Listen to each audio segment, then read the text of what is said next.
ሰላም እንዴት ናችሁ? ሁሉ ሰላም? እግዚአብሔር ይመስገን ደህና ነኝ። ኢየሱስ ክርስቶስ አንድ በጣም የሚገርም ቃል የተስፋ ቃል የተናገረውን ላሳስባችሁ ፈልጌ ነው የመጣሁት። አሁን ኢየሱስ እንደዚህ አላቸው፣ እስከ ዓለም ፍጻሜ ድረስ እኔ ከእናንተ ጋር ነኝ አለ። እስከ ዓለም ፍጻሜ ምን ማለት ነው? አስባችሁ ታውቃላችሁ?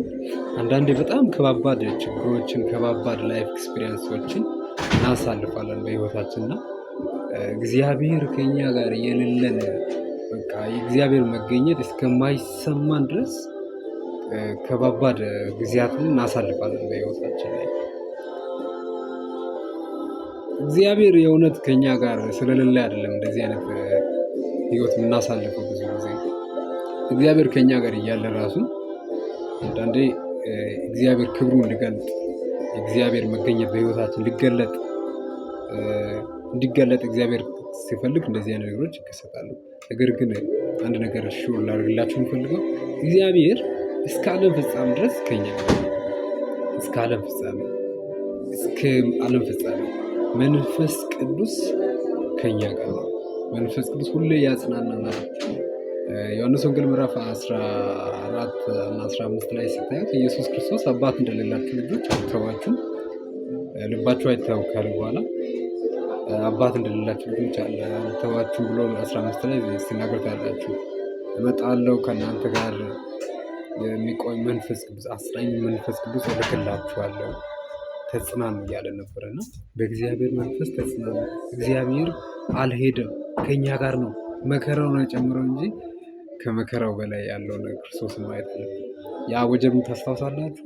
በባህር ላይ ሲሄዱ ወጀቡ በስቶ ማለት ነው። ኢየሱስ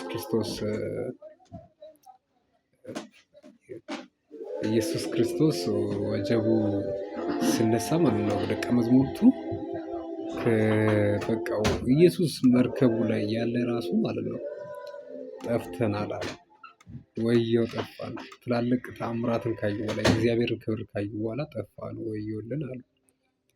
ከዛ በኋላ ከደቀ መዛሙርቱ አንዱ ወይ ጠፋን ብሎ ወደ እግዚአብሔር ሲጮህ ተነስቶ ማህበሩን ገሰጸው ይላል ኢየሱስ ክርስቶስ።